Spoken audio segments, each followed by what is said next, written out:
Hey everyone, it's Ben Hardy here, and in today's video, I'm going to be talking about trucks yet again because frankly, I am disgusted with what I am seeing out in the world as I am reviewing new trucks, and I want to talk about that in today's video.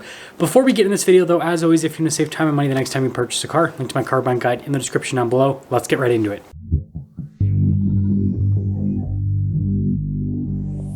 So over the last few days, I have had a chance to review some new 2024 trucks, and I've also been doing research on 2024 trucks, and I am extremely disappointed with what I'm seeing with most of these new trucks, and that's kind of what I want to talk about in today's video, because what automakers are doing, or more specifically what truck makers are doing, is not going to help out the truck market. If you haven't seen my first video, I just posted a video I think about a week or two ago talking about the truck market and talking about how the truck market is struggling because of the huge price increases. And now truck makers have another hurdle that they created, like they are creating this issue for themselves. What is this hurdle? It is called DEC Contenting. So what truck makers are doing for the 2024 model year and potentially into the future is basically taking equipment out of their trucks. The example I'm going to use is the Ram 1500 Laramie because I just reviewed one. So when the new generation Ram 1500 came out for the 2019 model year and came out with the new version of the Laramie package, you got quite a bit of equipment. You got LED lights as standard front and rear. You got heated and ventilated seats. You've got some leather trim. There is some fake leather throughout the interior, but there is leather trim, a power sliding rear window. You got a nice infotainment system, nice sound system, power adjustable seat, and you also got something that's very special to Ram trucks, and that is ice buckets in the back.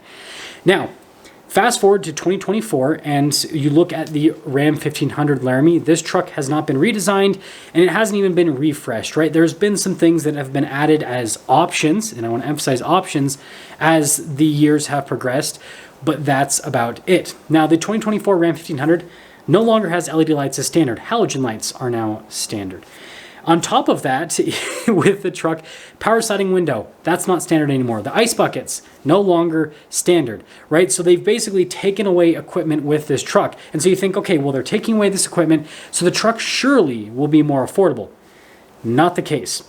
So the starting price with a Laramie for the 2019 model year, and I might be off by a little bit, but if memory serves me right, it was somewhere in like the $40,000 range, and this is like no options whatsoever. Once you add options, obviously the price went up. Well, the starting price of a Laramie now is almost $60,000, and the one that I reviewed that didn't have LED lights, that didn't have the ice buckets, didn't have a power sliding window, right, that should be on a truck that has leather and all this kind of stuff, but anyways, was like almost $65,000, okay?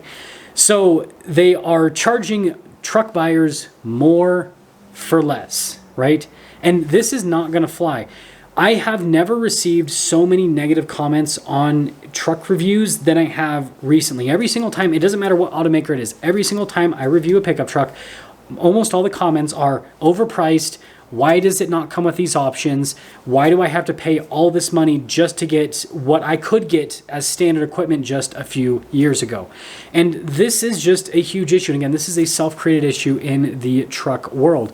And so if these truck automakers continue down this road of giving people less equipment and continuing to charge higher prices, what they're going to continue to see is people are not going to buy pickup trucks.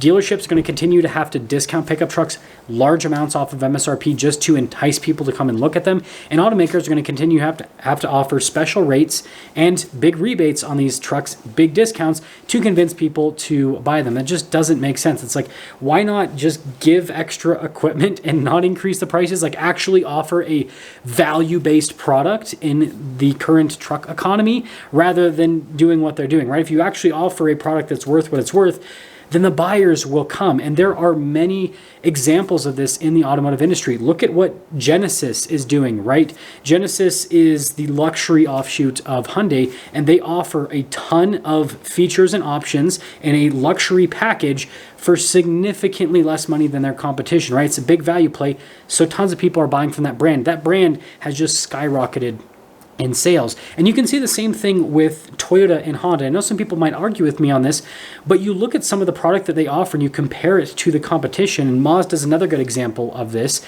It's like you get really good options at a reasonable price point, and so then people buy, and not only do people buy, they buy at the MSRP price, right? They don't negotiate off of the MSRP price because the value to the money actually makes sense.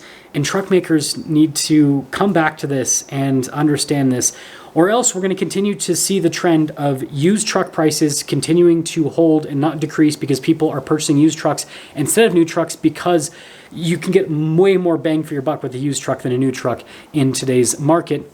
And we're going to continue to see the decline of new truck sales. I want you guys to let me know what you think about this situation, and if you agree with me on the deconting. And let me just like put my opinion out here.